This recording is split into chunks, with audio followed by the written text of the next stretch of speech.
you, Jesus. Thank you, thank you, thank you, thank you, thank you, thank you.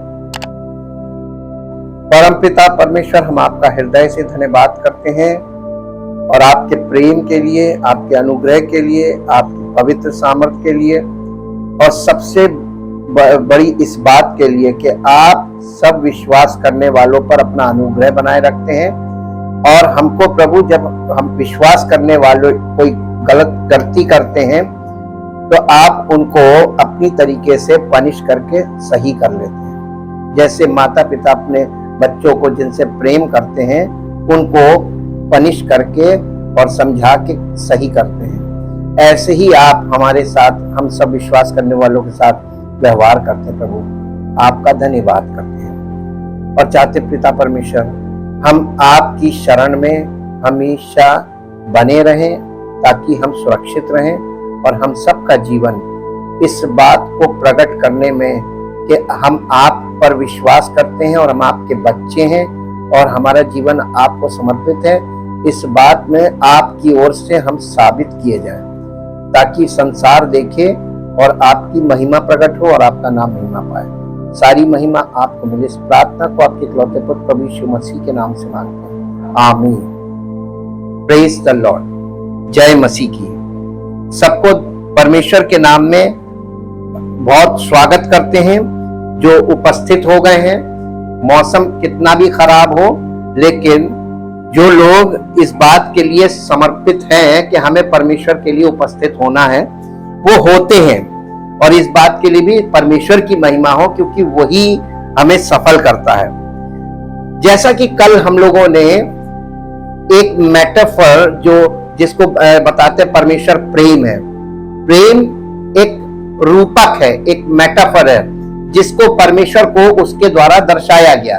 लेकिन कल हमने, और परमेश्वर आत्मा है, ये भी एक मेटाफर है, एक रूपक है।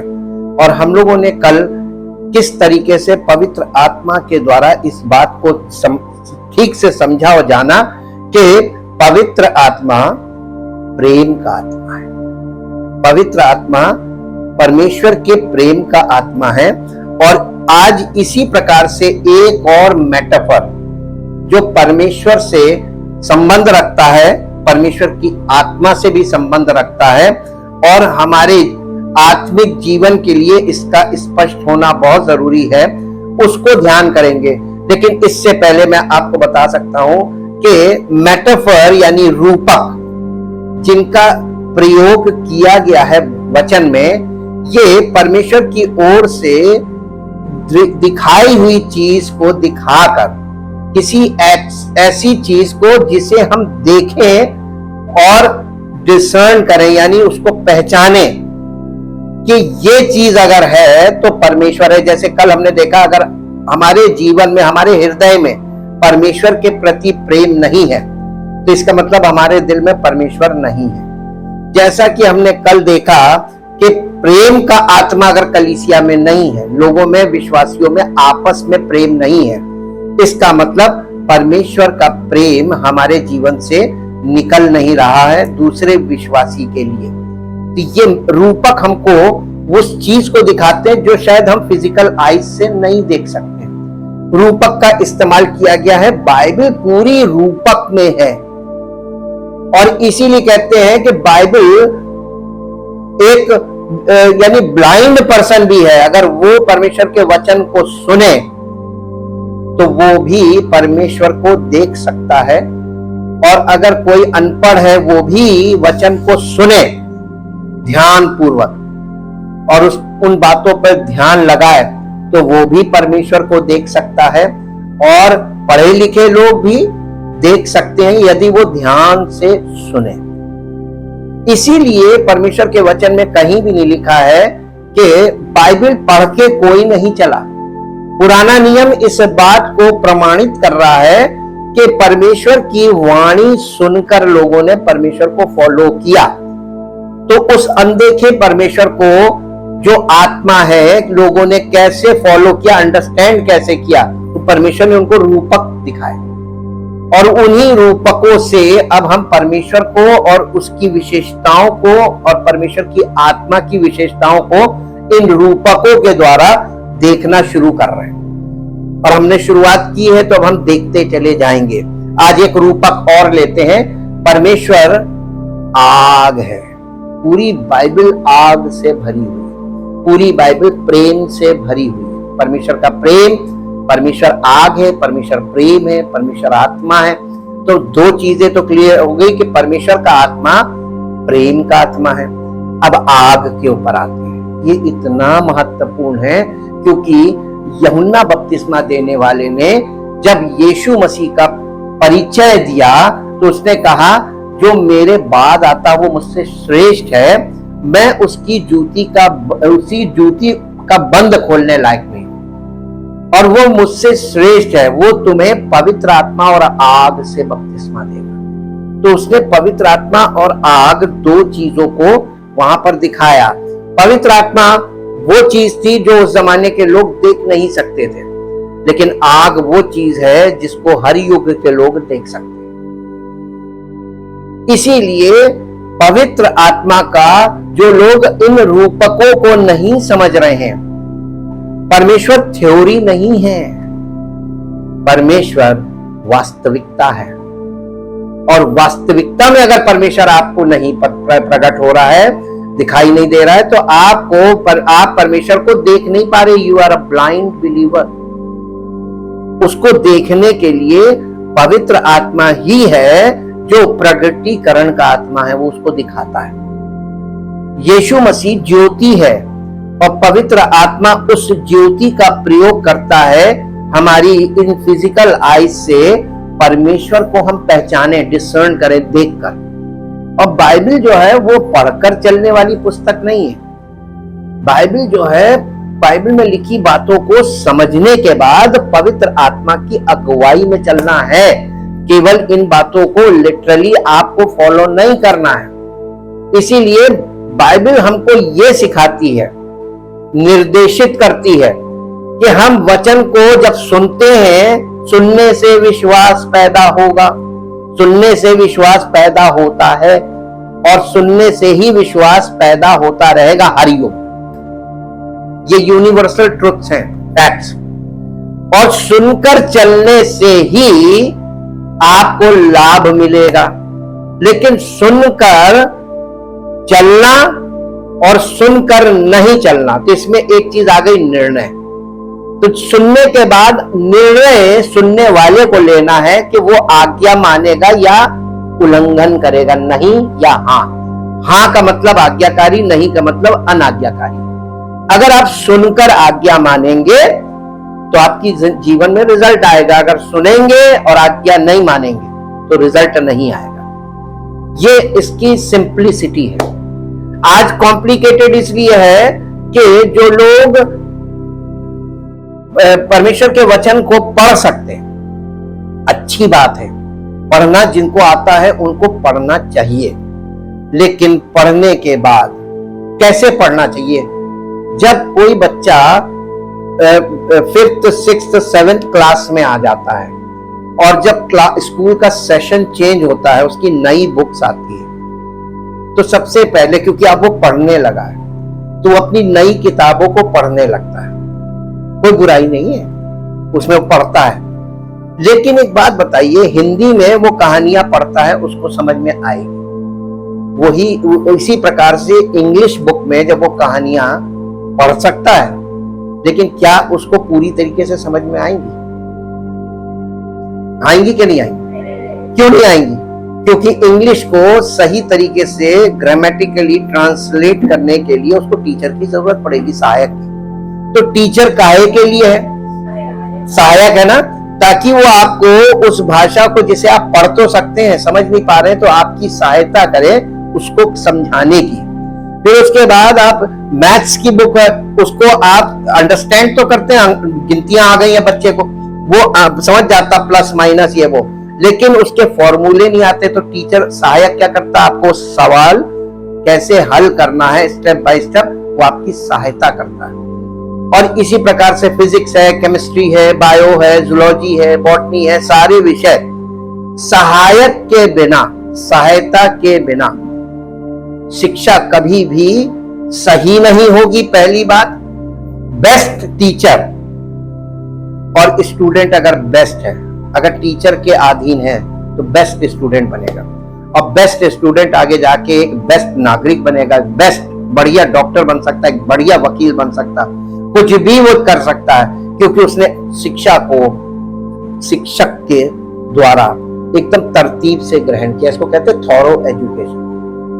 लेकिन एक एजुकेशन और है, वो एजुकेशन ये है कि किसी से कुछ, किसी से कुछ, किसी से कुछ, किसी से टुकड़ों वाली। ये एजुकेशन थॉरो एजुकेशन नहीं कहलाती है, और ये कभी भी आपको किसी भी विषय में दक्ष नहीं होने देगी। आपको जानकारी थोड़ी थोड़ी सब चीजों की होगी, लेकिन आपको कंप्लीट जानकारी किसी विषय की नहीं होगी। इसीलिए पौलुस यहूदियों के विषय में गवाही दे रहा था, कह रहा था इनको धुन तो है लेकिन बुद्धिमानी का फुल नॉलेज। फुल नॉलेज कैसे आएगी? जब तक आप किसी शिक्षक के अधीन रहकर और उसकी सहायता से आप किसी शिक्षा को कंप्लीटली ग्रास्प नहीं करते। तो एजुकेशन जो है उसके लिए ये क्लास में सब लोग होते हैं, कमजोर से कमजोर बच्चा भी होता है और तेज से तेज बच्चा भी होता है। लेकिन टीचर को किसको लेकर चलना चाहिए? टीचर का मानक कौन होना चाहिए? सबसे कमजोर बच्चा। एक अच्छे टीचर की पहचान है।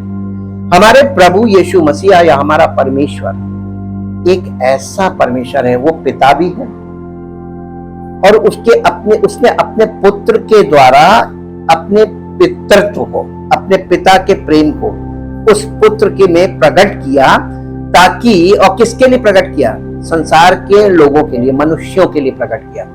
उसने मनुष्यों को अपने पुत्र में ये प्रकट किया कि मैं मनुष्यों से कितना प्यार करता हूं कि अपने इकलौते पुत्र को इनके लिए, इनके पापों के लिए बलि करके इनको पाप से छुटकारा दे दूं, पाप की माफी कर दूं। बिना पनिशमेंट के माफी नहीं हो सकती है। परमेश्वर ऐसे किसी को माफ नहीं करता। पे द प्राइस। वो प्राइस कौन पे करेगा? उसने अपने पुत्र के द्वारा अपने प्रेम को प्रकट किया कि देखो मैं इतना तुमसे प्यार करता हूं कि मैं अपने इकलौते पुत्र को तुम्हारे लिए पे कर रहा हूं। इसके बलिदान से मैं तुम्हारे गुनाहों की माफी दे रहा हूं ताकि तुम मुझ पर विश्वास करो। सिंपल मैसेज था, पिक्चर मैसेज था, जो उस जमाने के बहुत से लोग मिस कर गए। आज भी यही प्रॉब्लम है।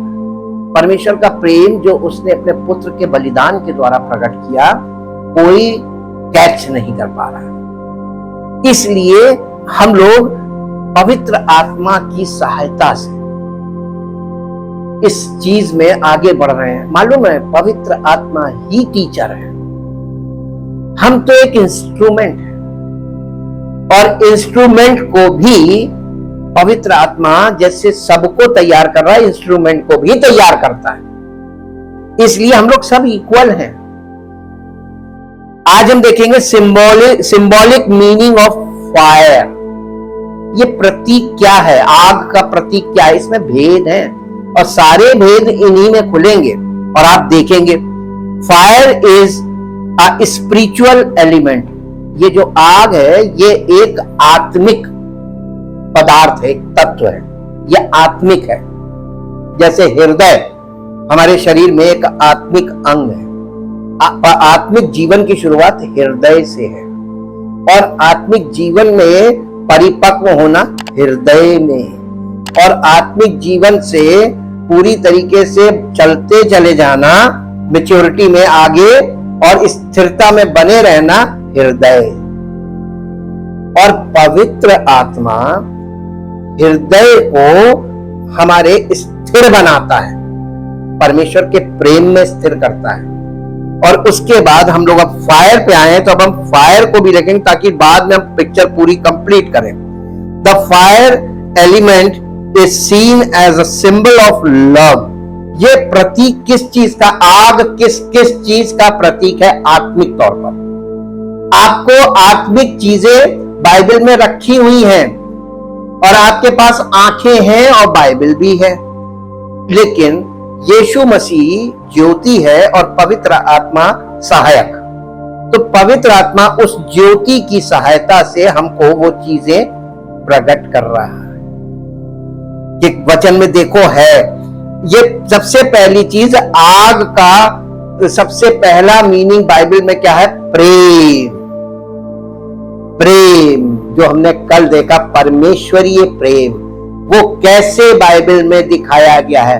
फायर। इसके बाद है पावर, शक्ति, है ना, शक्ति का प्रतीक आग। उसके बाद है डिजायर, इच्छाएं, आग।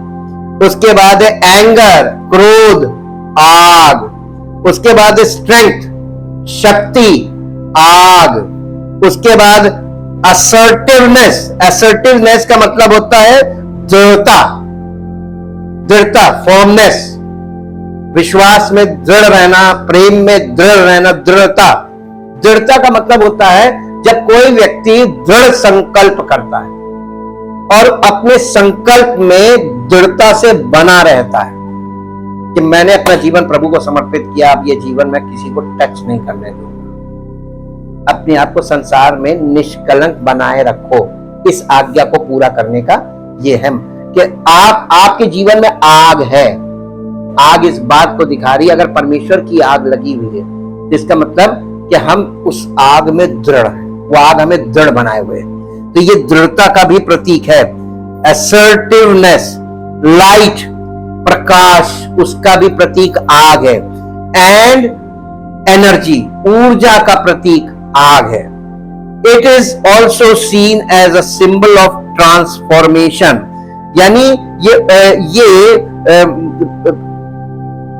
इसे आग को रूपांतरण के प्रतीक के रूप में भी देखा जाता है। हमारे जीवन में ट्रांसफॉर्मेशन जब हो रहा है तो इसका दिखेगा, आग काम कर रही है, आग लग रही है।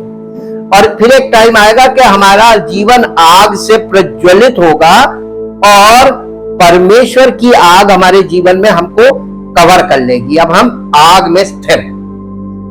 इसी के तरह, इसी के साथ साथ आग जो है वो आध्यात्मिक अग्नि को ऊर्जा स्रोत में, यानी अग्नि भोजन को ऊर्जा स्रोत में परिवर्तित करती है। जब आप भोजन करते हैं तो आपके अंदर एक आग लगती है, पाचन करती है आग। अगर आप आयुर्वेद में जाकर देखें तो मनुष्य 5 तत्वों से मिलकर बना है, जिसमें से एक तत्व आग है, अग्नि। तो हमारे फिजिकल बॉडी का भी एक पार्ट है आग, लेकिन आपको कभी आग दिखाई नहीं दी होगी, है ना? तो आपकी बॉडी में फिर टेम्परेचर क्यों रहता है? टेम्परेचर 0 नहीं होना चाहिए और टेम्परेचर ज्यादा भी नहीं होना चाहिए। तो इसका मतलब कोई चीज तो है ना, जो आपको गर्मी कहां से आ रही है? आपको जब गुस्सा आता तब आप देखिए आपकी बॉडी में कहां से टेम्परेचर है? आग, गुस्से को आग से दिखाया गया है, इसका मतलब आग है ना, आत्मिक एलिमेंट है फायर। तो आग है, और आग जब आप भोजन करते हैं उसके बाद तुरंत अगर पानी पी लेते हैं तो आप गलत करते हैं। मालूम क्या? आप अपनी भोजन प्रक्रिया में जो आग लगी पाचन के लिए, उसको आपने पानी डाल के बुझा दिया। क्या आग को अपने पेट के अंदर भोजन करने के बाद बुझाना चाहिए? 99% बीमारियों की जड़ कहां है? हाजमा। और हाजमे में प्रॉब्लम क्या है? पहली चीज, सही भोजन ना करना, संतुलित भोजन ना करना, जो मिले वो खा लेना, असमय खाना और प्रॉपर वे में बैठकर ना खाना, ये सारी चीजें काउंट होती हैं। और इसके बाद खा भी लिया उल्टा सीधा और गलत रीति से खाया, गलत समय पर खाया, ऊपर से पानी ठंडा पी लिया, तो जो पाचन क्रिया है वो फेल हो जाती है और धीरे धीरे आप रोगी हो जाते हैं। ये आयुर्वेद से बता रहे हैं, आग का काम बता रहे हैं। ये बहुत इंपॉर्टेंट चीज है हमारे शरीर में और हमारे जीवन में। और आग क्या करती है? हमारे विचारों को क्रिया में बदल देती है और आध्यात्मिक अग्नि को ऊर्जा के स्रोत में बदल देती है। हमें जब स्पिरिचुअल फायर मिलती है वो हमारे जीवन में एनर्जी में कन्वर्ट हो जाती है। तभी तो कहते हैं परमेश्वर की सामर्थ हमारी ताकत है। परमेश्वर आग है, तो परमेश्वर की अग्नि जब हमारे अंदर आती है तो वो कन्वर्ट होती है एनर्जी में और परमेश्वर की सामर्थ हमारे अंदर, हमारे शरीर में आ जाती है। विचारों और क्रिया में और आध्यात्मिक अग्नि में दी गई आहुतियों को धुएं में बदल, यानी परमेश्वर को जब कोई बलिदान चढ़ाया जाता था, आग उस बलिदान को ग्रहण करती थी और वो बलिदान खत्म हो जाता, धुआं उठता, चट कर जाती। इसके तमाम एग्जाम्पल्स बाइबल में हैं, तमाम वर्सेस हैं, सब कुछ है। लेकिन अभी मैंने, क्योंकि आज फाउंडेशनल पार्ट है, इसलिए हम लोग बहुत स्लो चलेंगे ताकि आगे के पार्ट्स आप बहुत आसानी से समझ सकें। अभी हम एक पद पढ़ेंगे जो आपको मिलेगा इब्रानियों की पत्री, उसका 12 अध्याय और उसका 29 पद पढ़ दीजिए, 29th वर्स। क्योंकि हमारा परमेश्वर भस्म करने वाली, जैसे लिखा है परमेश्वर प्रेम है, वैसे ही यहां पर लिखा हमारा परमेश्वर भस्म करने वाली आग है। इंग्लिश में कहेंगे our God is a God of consuming fire, यानी कंज्यूम, फायर क्या करती है? कंज्यूम। आपको अभी भी नहीं समझ में आया होगा कंज्यूम वर्ड। आप हर महीने गैस सिलेंडर बुक करते हैं, जब वो खत्म होता है तो गैस सिलेंडर आप बुक करते हैं, आप अपनी पर्ची पे देखिएगा, उस पे आपकी पर्ची पे आपका नाम लिखा होगा, उसके आगे लिखा होगा कंज्यूमर्स नेम, और उसके बाद आपका एक वहां पर जैसे बैंक में अकाउंट नंबर होता है, वहां पर भी एक नंबर होता है जिसमें लिखा होगा कंज्यूमर नंबर। कंज्यूमर नेम और कंज्यूमर नंबर, गैस कंपनी में आपका रजिस्ट्रेशन, आपका नाम दर्ज है। आपको सिलेंडर चाहिए तो सिलेंडर कहीं से भी ले लो, कभी भी ले लो। हाँ, गलत तरीके से सिलेंडर लोग लेते हैं, कहीं से भी ले लेते हैं, कभी भी ले लेते हैं, किसी से भी, और कितने भी पैसे दे देते हैं ब्लैक में। लेकिन तरीका सही क्या है? हमारा वहां पे हमारा कनेक्शन हो, वहां से हम कनेक्शन ले एक पर्टिकुलर कंपनी से, और उस कंपनी में हमारा नाम दर्ज हो और हमारे नाम से हमारे घर पे सिलेंडर आए।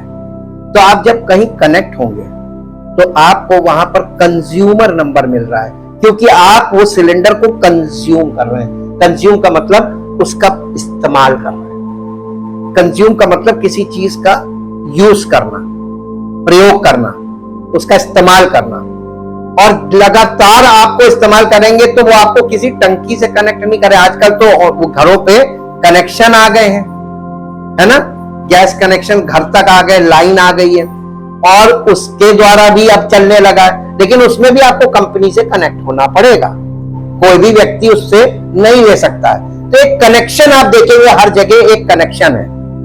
जीवन में बिना कनेक्शन के आप कहीं काउंट नहीं किए जाते हैं। तो स्पिरिचुअल लाइफ में पहली चीज कनेक्शन बहुत इंपॉर्टेंट है, आपका कलीसिया से कनेक्शन, और बहुत बढ़िया कनेक्शन। और उसके बाद आपको सारी चीजों की सप्लाई आपके कनेक्शन से होगी। ऐसे ही कलीसिया के द्वारा परमेश्वर हमारे जीवन में आत्मिक चीजों की, सब चीजों का सप्लाई कनेक्ट हो जाती है कनेक्शन से। उसके बाद आप देखिए कि आपके यहाँ गैस खत्म होती है, जिनके यहाँ लाइन से है उनके यहाँ कोई प्रॉब्लम नहीं है, वो चलती रहती है और बिल आता रहता है, सब कुछ चलता रहता है, कोई ब्रेक नहीं होता। लेकिन जब सिलेंडर की बारी आती है, सिलेंडर में आप देखते हैं तो सिलेंडर में एक लिमिटेड कैपेसिटी में भरी होती है, और आपकी गैस आपके यहाँ के कितना इस्तेमाल उसके हिसाब से खत्म होगी, तो आपको उसके हिसाब से उसको रीफिल कराना पड़ेगा। तो रीफिलिंग के लिए आपको कनेक्शन लेना पड़ेगा, और कनेक्शन से ही रीफिलिंग होगी, और उसके लिए आपको दाम पे करना पड़ता है। ऐसे ही जब हम परमेश्वर के साथ कनेक्ट होते हैं तो परमेश्वर की आग एक ऐसी चीज है, उसको आपको सप्लाई नहीं किया जा सकता। ये कनेक्शन, परमेश्वर आग है और आपका कनेक्शन उसके साथ है, तो आपको जरूरत के हिसाब से आग मिलती रहेगी। ये ऊर्जा भी है, ये प्रकाश भी है, ये प्रेम को भी दिखाती है, ये क्रोध को भी दिखाती है। जितनी चीजें अभी आपके सामने पड़ी हैं, ये सब प्रतीक है उस आग के। और परमेश्वर क्या है? भस्म करने वाली आग का मतलब है आग के दो काम हैं। आग का पहला, आग कंस्ट्रक्टिवली भी काम करती है और डिस्ट्रक्टिवली भी काम करती है, यानी आग आपको लाभ भी देती है और आग के नुकसान भी है। आग अगर चूल्हे में है तो भोजन के द्वारा आपको जीवन दे रही है, लेकिन आग अगर घर में लग गई तो पूरे घर को भस्म भी कर सकती है। ऐसे ही आग परमेश्वर के प्रेम को भी दिखाती है और आग परमेश्वर के क्रोध को भी दिखाती है।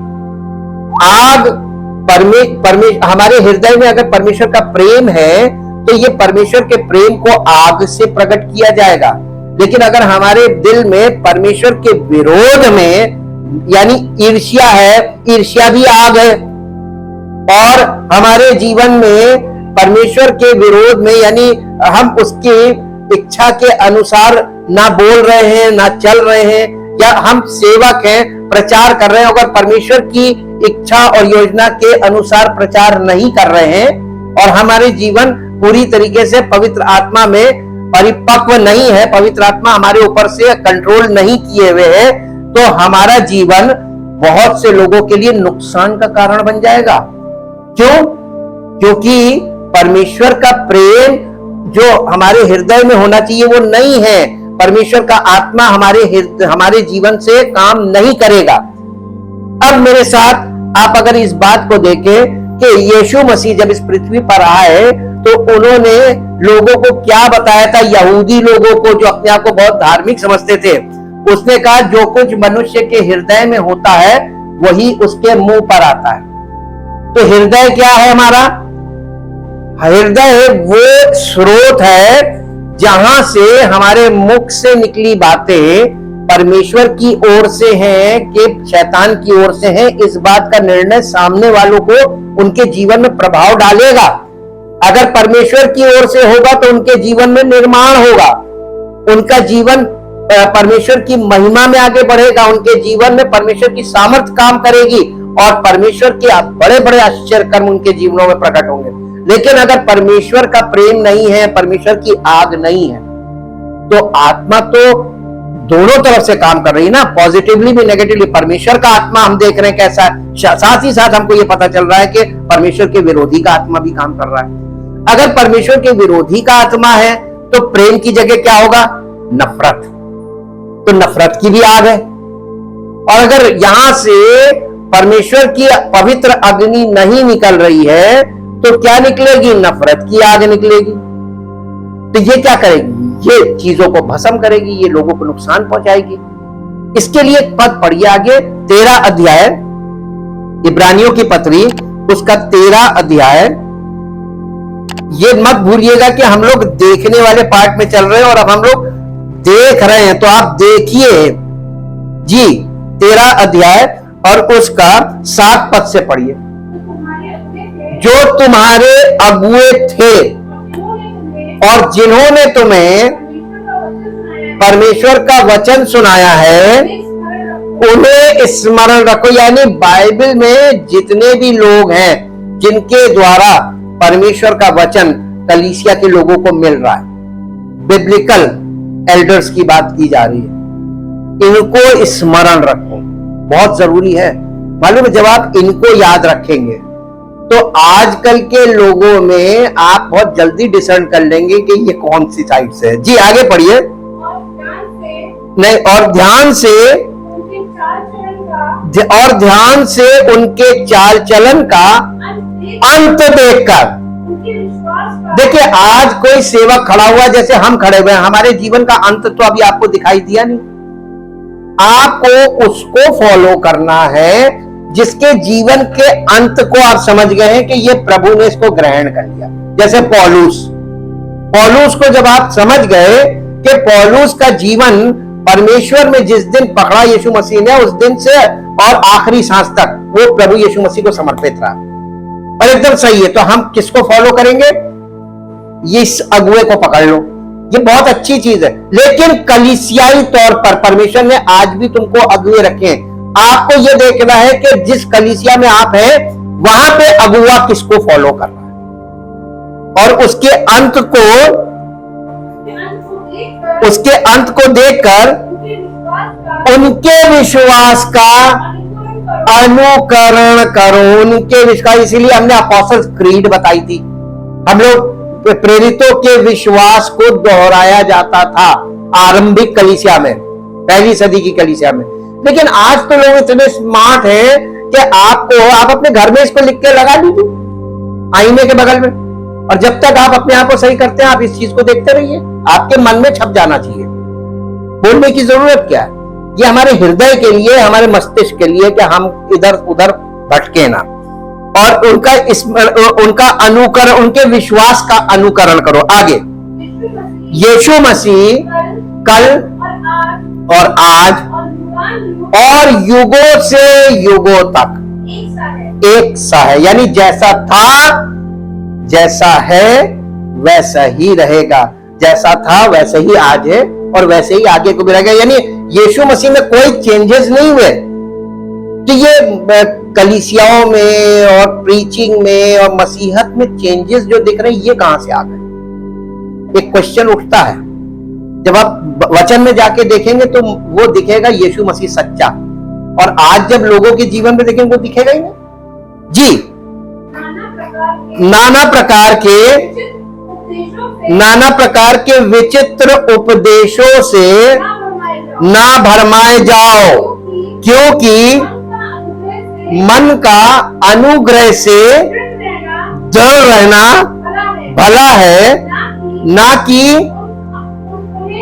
कि उन खाने की वस्तुओं से जिनसे काम रखने वालों को कुछ लाभ ना हुआ।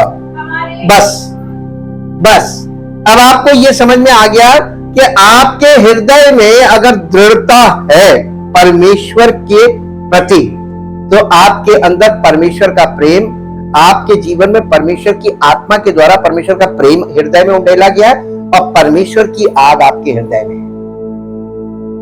Love is also the sign of fire, and fire is also the sign of love. एक दूसरे को पूरक है, एक दूसरे को पूरा करते हैं।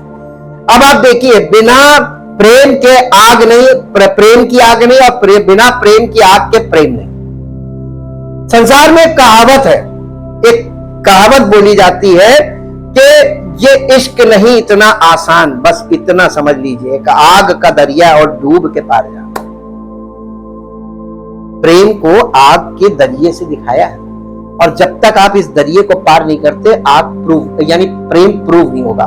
फायर प्रूव करती है, और ऐसे he proved love he fire है। अब इसी तरीके से देखिए, परमेश्वर ने अपना प्रेम मानव जाति के लिए सिद्ध किया पुत्र के जीवन से, और यीशु मसीह के बलिदान को होम बलि कहा जाता है। होम बलि का मतलब आग में डाल के भस्म कर देना। अब वो ना दिखे, उसकी जगह परमेश्वर का प्रेम दिखे। आज मसीह जहां मसीह, इसीलिए कहा गया परमेश्वर प्रेम है, जहां प्रेम है वहीं मसीह है, और जहां मसीह नहीं वहां प्रेम नहीं, और जहां प्रेम नहीं वहां मसीह नहीं। ये एक दूसरे को प्रकट करते हैं, एक दूसरे को सिद्ध करते हैं। आज कलीसियाओं में प्रेम नहीं, मसीह नहीं, और जिस हृदय में प्रेम नहीं, परमेश्वरीय प्रेम, निस्वार्थ, कहां मिलेगा? अगर आप सोचते हैं कि बहुत सरल है, कहीं पर भी मिल जाएगा, इजीली अवेलेबल है, तो ऐसा नहीं है। यही तो पवित्र आत्मा हमको बता रहा कि देखो, सी एंड डिसर्न। आपको देखकर इस बात को समझना है कि है कि नहीं है। आग के विषय में एक पद निकालिए जो आपको मिलेगा, इसको समझेंगे ताकि कल हम लोग इसमें एक स्टेप और आगे बढ़ें, और तब आपको और क्लैरिटी मिल जाएगी। याकूब की पत्री, इब्रानियों के बाद है याकूब की पत्री, 3 अध्याय 3 अध्याय का पहले पद से। हे मेरे भाइयों, तुम में से बहुत उपदेशक ना बने। इसका मतलब क्या हुआ? इतनी सी बात पहले क्लियर करें। यानी बहुत से प्रचारक ना बने, ज्यादा मात्रा में प्रचारक ना बने, प्रचारक गिनती के हों। सुनने वाले और सीखने वाले और उनके अनुसार उनके द्वारा जो लोग प्रिपेयर किए जा रहे हैं वो लोग ज्यादा हों, बोलने वाले यानी उपदेश देने वाले कम हो। क्यों बोला गया? आज के युग में पहले आके देखिए, आज के युग में सुनने वाले, समझने वाले, सीखने वाले ज्यादा हैं कि उपदेश देने वाले? यीशु मसीह ने यही कहा था ना, अंत के दिनों में बहुतेरे झूठे प्रचारक उठ करे होंगे। वहां पे मात्रा देखिएगा, बहुतेरे। और यहाँ पे याकूब क्या लिख रहा है? ये यीशु मसीह का भाई था, हाफ ब्रदर। इसने यीशु मसीह पे पुनरुत्थान के बाद विश्वास किया था और तब इसने पवित्र आत्मा से भरकर इन बातों को लिखा। ये प्रकाशन था। उसने कहा तुम में से बहुतेरे उपदेशक ना बने, क्योंकि जानते हो कि हम उपदेशक, इसका मतलब ये उपदेशक था, इसने हम बोला, हम उपदेशक और भी दोषी ठहरेंगे। ज्यादा दोषी कौन ठहरेगा? कलीसिया के लोग नहीं, प्रचारक, उपदेशक। उपदेशक का मतलब होता है जो इंस्ट्रक्ट करने वाला, निर्देश देने वाला। जी, इसलिए हम ज्यादा दोषी ठहरेंगे, इसलिए कि हम सब बहुत बार चूक जाते हैं। चूक जाने का मतलब लैप्स, चूक जाते हैं। मालूम है बोलने में क्या क्या चीजें चूकता है इंसान? अगर कोई व्यक्ति माइंड से बोलेगा without the power of the Holi spirit, उसमें चूक क्या होगी कि आपने कोई एक बात बोली और उसका दूसरा पहलू क्लियर नहीं किया और लोगों ने गलती से उसके दूसरे पहलू को फॉलो कर लिया, तो लोगों को नुकसान पहुंचेगा। जैसे हम आपको आग बता रहे, आग कंस्ट्रक्टिव भी है, डिस्ट्रक्टिव भी है। हम लोगों को कहे नहीं आग तो परमेश्वर की ओर से है, आग वो, तो लोग आग की पूजा करने लगे। प्रभु यीशु मसीह का ये क्या कर दिया? लोगों की समझ तो उल्टी है ना। लोग तो किसी चीज की आप तारीफ कर देंगे, उसी चीज को पकड़ लेंगे। ये इसीलिए यहां पर उपदेशक के लिए वो हम बहुत बार चूक जाते हैं। जो कोई वचन में नहीं चूकता, बोलने में नहीं लिखा, जो कोई बोलने में नहीं चूकता नहीं लिखा, जो कोई वचन में, यानी परमेश्वर के वचन को आप जब लेके खड़े होते हैं और वचन को पवित्र आत्मा के बिना लेकर खड़े होते हैं, तो आप इस वचन को कभी भी एकदम सही तरीके से क्लियर नहीं कर पाएंगे फिजिकल माइंड से। पवित्र आत्मा ही टीचर है, इसी से साबित होता है। और वो जब काम करता है तो वो दूध का दूध और पानी का पानी करता है, ताकि लोगों को अच्छी तरीके से समझ में आ जाए कि क्या कहा गया और क्यों कहा गया। राइट, यानी सही संदर्भ में बात को समझना। यह है वचन में सुनने में चूक होती है, बोलने में भी चूक होती है कि सही कॉन्टेक्स्ट में अगर आपने कोई बात नहीं बोली तो आप चूक गए बोलने में। जी,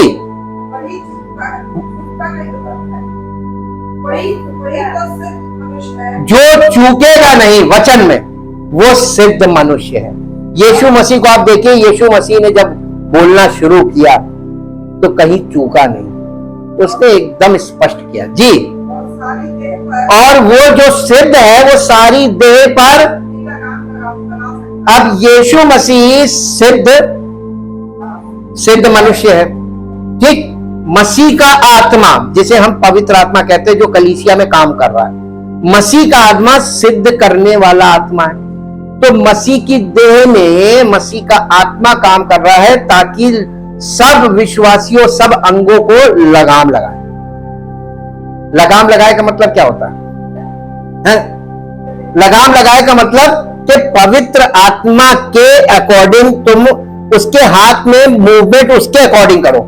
जैसे मैं अपने आप को यह मानता हूं कि मैं परमेश्वर के आगे एक हथियार हूं, इंस्ट्रूमेंट, और पवित्र आत्मा को समर्पित करके खड़ा होता हूं। तो पवित्र आत्मा अपने अकॉर्डिंग हमको वो करता। हमारे माइंड में पहले से कुछ प्री प्लान्ड नहीं होता है कि हमको ये बोलना, ऐसे बोलना ना।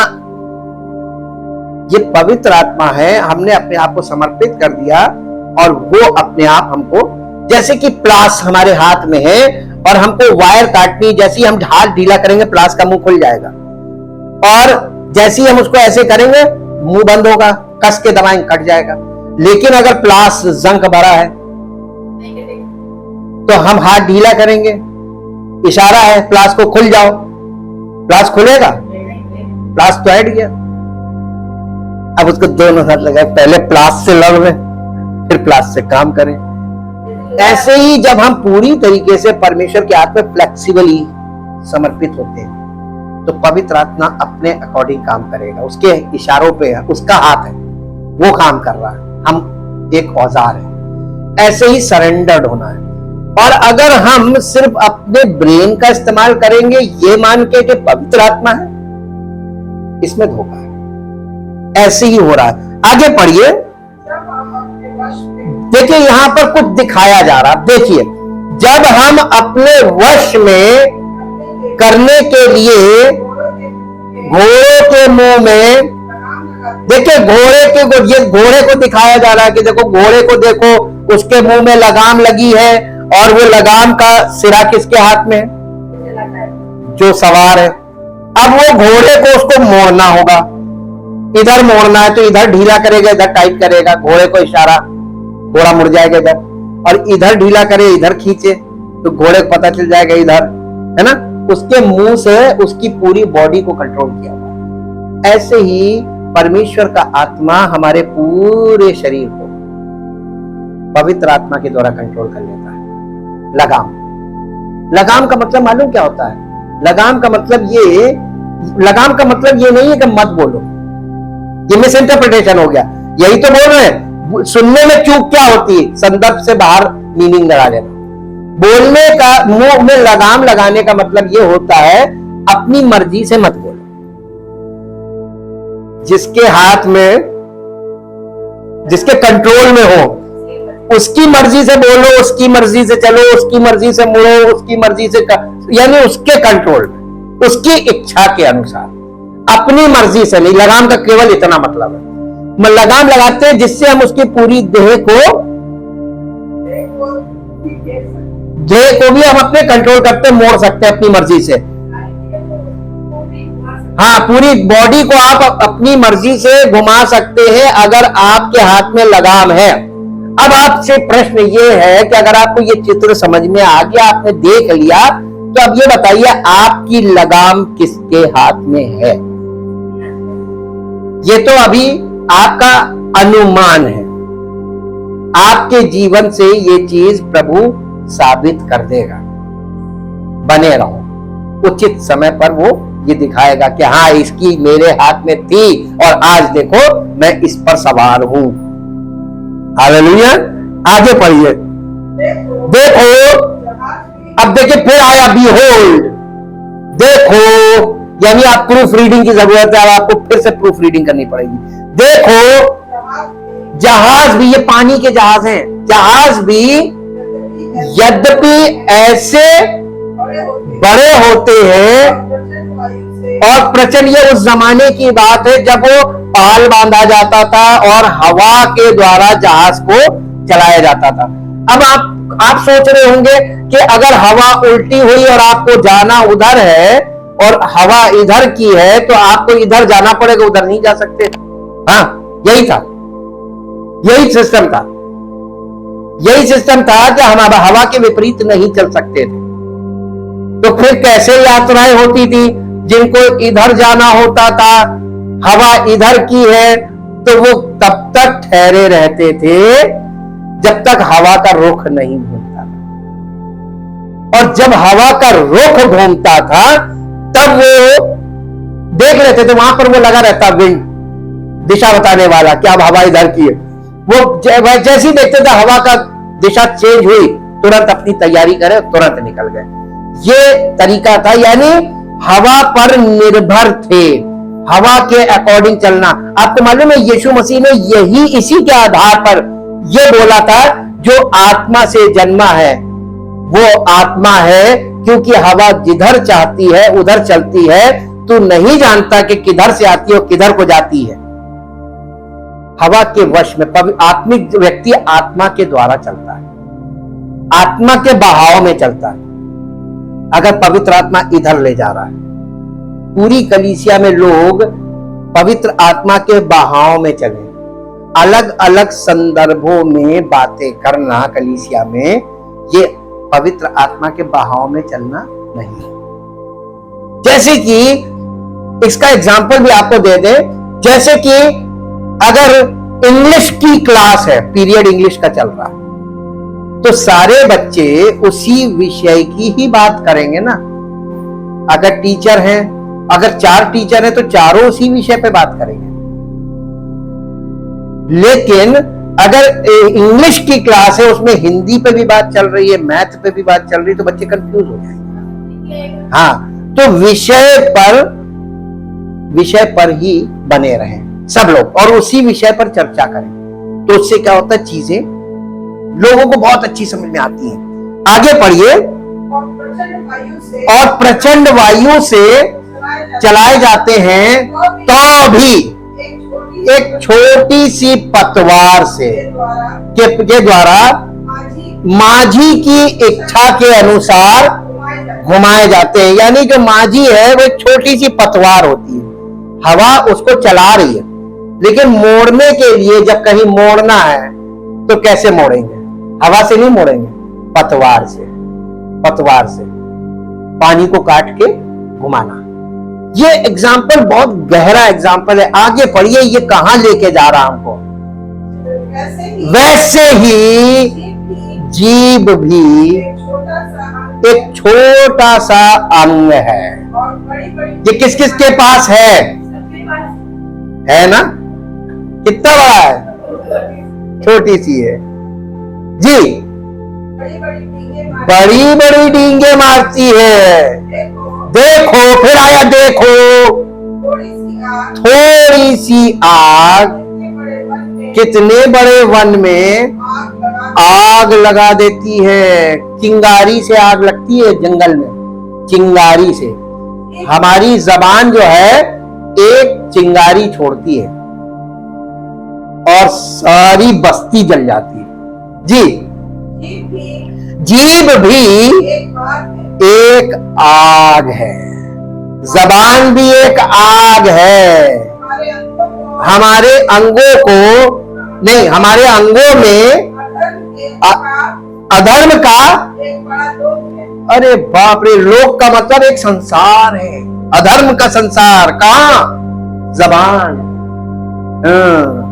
ये है अधर्म का लोक। और सारी देह पर हमारी इंडिविजुअली हमारी देह पर कलंक लगाती है, फिर हमारे पारिवारिक देह पर कलंक लगाती है, फिर हमारी सामाजिक देह पर कलंक लगाती है, फिर पारिवारिक यानी आत्मिक देह पर कलंक लगाती कलीसिया। अगर ये आग है, ये आग का ये ऐसा लोक है जो अधर्म की अग्नि से जल रहा है जी। और भव चक्र में आग लगा देती है और नरक कुंड की कौन सी आग है जबान में? अरे इसीलिए मना कर रहा है ना कि तुम में बहुतेरे उपदेशक ना हो, क्योंकि सबके पास जब तक वो आग नहीं है।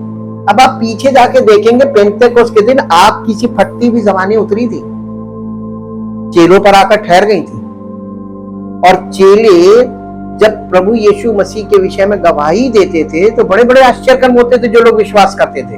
आज वो क्यों नहीं हो रहा है? प्रेरित वाली स्टेज आज लोगों में नहीं है। वो पवित्र आग जबान पे नहीं आई है, ये बिना उसके ये नरक की आग में है। तो इसका मतलब ये आग कंस्ट्रक्टिवली भी वर्क करती है, डिस्ट्रक्टिवली भी। हमने डिस्ट्रक्टिव वर्क कैसे करती है उस अंग को पहले पकड़ लिया, क्योंकि पवित्र आत्मा भी जबान को ही यूज करता है। प्रीचिंग और टीचिंग कहां से होती है? इसीलिए उसने इब्रानियों में कहा कि नाना प्रकार की शिक्षाओं से संभल के रहना। ये जबान कौन सी आग काम कर रही है, अभी इसको देखो, सीखो, समझो जी। आगे पढ़िए। ये पूरे देह पर कलंक लगाती है और जीवन की गति में आग लगा देती है और नरक कुंड की आग से जलती रहती है, क्योंकि हर एक प्रकार के वन, पशु, पक्षी और रेंगने वाले जंतु और जलचर तो मनुष्य जाति के वश में हो सकते हैं और हो भी गए हैं, पर जीव को मनुष्यों में से कोई, ये लाइन अपनी इसको मास्टर लाइन बना लीजिए, जबान को कोई मनुष्य कभी अपने वश में नहीं कर सकता। ये एक ऐसी बला है जो कभी रुकती ही नहीं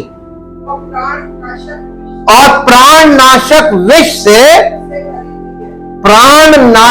विष से भरी हुई है, जहर से भरी हुई है। अब आप बताइए, यूहन्ना बपतिस्मा देने वाले ने जब रिलीजियस लीडर्स को, शास्त्रीय फरीसियों को बपतिस्मे के लिए आते देखा तो उसने क्या कहा था? हे सांप के बच्चों, तुम्हें किसने जता दिया? सांप के बच्चे का मतलब जो टीचिंग करते थे। आजकल के लोगों को आप बोल के तो देखिए, इस भाषा में बात नहीं कर सकते, लेकिन परमेश्वर की आत्मा बोल रही थी। ये यूहन्ना बपतिस्मा देने वाला नहीं बोल रहा था, वो पवित्र आत्मा से परिपूर्ण था। वो जो कुछ भी बोला उसके मुंह का इस्तेमाल कौन कर रहा था? पवित्र आत्मा। ये बात पवित्र आत्मा बोल रहा था, कंडेम कर रहा था उन लोगों को पब्लिकली। आपको देखना और समझना है कि पवित्र आत्मा कैसे कैसे काम करता है, कैसे कैसे काम किए और वैसे ही करेगा। अब आप देखिए, आगे पढ़िए। नहीं, जीव जो है मनुष्यों में कोई भी अपने वश में नहीं कर सकता। वो एक ऐसी बला है जो कभी रुकती ही नहीं, वो प्राण नाशक विष से भरी हुई है। इसी जबान से हम प्रभु मतलब यीशु मसीह और पिता की स्तुति करते हैं, और इसी से मनुष्यों को जो परमेश्वर के स्वरूप में उत्पन्न हुए हैं श्राप देते हैं। यही एक मुंह है, इसी से आशीष भी निकल रही है, इसी से श्राप निकल रहा है, इसी से किसी को अच्छा बोल रहे हैं, इसी से बुरा बोल रहे हैं। एक ही मुंह से धन्यवाद और श्राप दोनों निकलते हैं। क्या ये गलत है कि सही? नहीं, ये सही है, लिखा हुआ है, यही कर रहे हैं। क्या ये होना चाहिए? तो अब कहिए चाहिए गलत है, ऐसा होना नहीं चाहिए। ये हो रहा है लेकिन होना नहीं चाहिए। लेकिन क्यों हो रहा है? क्योंकि हमने ये पढ़ लिया ना, वचन बता रहा है जीत को कोई भी मनुष्य अपने वश में नहीं कर सकता। हालेलुया। हम कल से दिखाएंगे आपको पुराने नियम में कि जबान को कोई अपने वश में नहीं कर सकता। इसका इस्तेमाल आप अपनी इच्छा से नहीं कर सकते मसीहत में, लेकिन वो भी हो रहा है। अब इसका प्रभाव देखिए, आगे पढ़िए।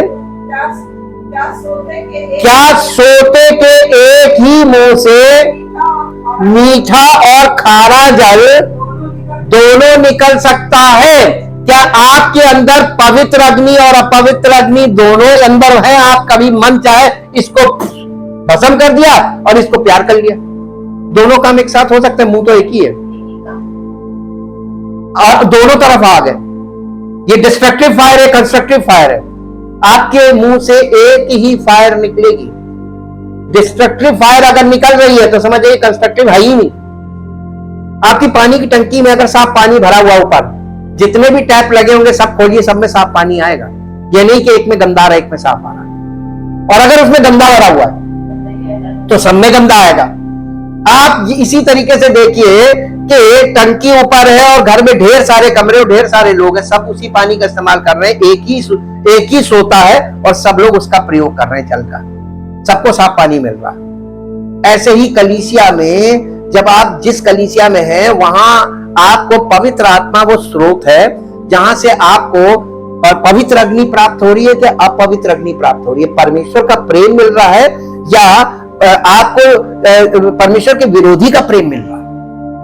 प्रेम तो इधर भी, प्रेम इधर भी है। पॉजिटिवली और नेगेटिवली, दोनों साइड से ये बैलेंस करती है। फायर जो है वो हर चीज को जजमेंट कर देती है, यानी फैसला कर देती है कि ये गलत ये सही। जब आग आ गई तो आग ने अब इस चीज को प्रमाणित करना शुरू कर दिया, कहां सच है, कहां झूठ है, कहां सही है, कहां गलत है, हर चीज को आग प्रमाणित करती है। Fire is judgemental. अब आप देखिए आगे पढ़िए क्या लिखा है। क्या सोते के एक ही मुंह से मीठा और खारा जल निकल सकता है? हे मेरे भाइयों, क्या अंजीर के पेड़ से, जैतून या दाखलता से अंजीर लग सकते हैं? वैसे ही खारे सोते से मीठा पानी नहीं निकल सकता। यीशु मसीह ने इसी बात को अपने तरीके से बोला था कि जो अच्छा पेड़ है वो बुरा फल नहीं ला सकता, और जो बुरा पेड़ है वो अच्छा फल नहीं ला सकता। ये स्रोत है, कनेक्शन। कहां से आपका कनेक्शन है? आपके घर में अगर भारत पेट्रोलियम का सिलेंडर आता है तो भारत पेट्रोलियम से ही आपको मिलेगा, आपको एचपी से नहीं मिलेगा। ये नहीं कि खत्म हो गया तो एचपी से ले लो, कंपनी को फोन घुमा दिया, कंज्यूमर नंबर ये है मुझे भेजिए। ऐसा नहीं है। एक पर्टिकुलर कनेक्शन है, आप किस से जुड़े हैं वहीं से आपका स्रोत चलेगा। यही दिखाया गया है। फायर कंस्ट्रक्टिव, फायर डिस्ट्रक्टिव, और अंग एक ही है, जबान। जहां से ये फायर आपके बोलने से लोगों में मेल हो रहा है, आपके बोलने से लोगों में प्रेम बढ़ रहा है, कि आपके बोलने से लोगों में नफरत आ रही है, आपके बोलने से लोगों में झगड़े हो रहे हैं। क्या हो रहा है ये देखिए। आप चारों तरफ देखिए दुनिया में इस समय कौन सी आग लग रही है जबान बोलने से। फ्रीडम ऑफ एक्सप्रेशन है, लोग बोल रहे हैं, खूब बोल रहे हैं, जिसको जो मन में आ रहा बोल रहे हैं। उसका नतीजा देखिए, आपस में समाज में द्वेष भावना फैल रही है या प्रेम बढ़ रहा है। हालेलुया। कल हम इस विषय में आगे चलेंगे। परमपिता परमेश्वर, हम आपका हृदय से धन्यवाद करते हैं आपके पवित्र वचनों के लिए, जो पवित्र आत्मा के द्वारा हमें इस तरीके से समझाए जा रहे हैं ताकि हम इन बातों को अपने चारों ओर देख सकें और स्पिरिचुअली भी हम देख सकें, ताकि प्रभु हम देखकर समझदार बने और देखकर चले, और हम परमेश्वर की अगुवाई में, पवित्र आत्मा की अगुवाई में चलते हुए परमेश्वर के राज्य में बने रहें और उसके वारिस बने, ताकि उसकी महिमा और सारी महिमा परमेश्वर को मिले। सारा आदर, सारी महिमा आपको देते हुए इस प्रार्थना को आपके इकलौते पुत्र प्रभु यीशु मसीह के नाम से। आमीन। Praise the Lord. परमेश्वर आशीष।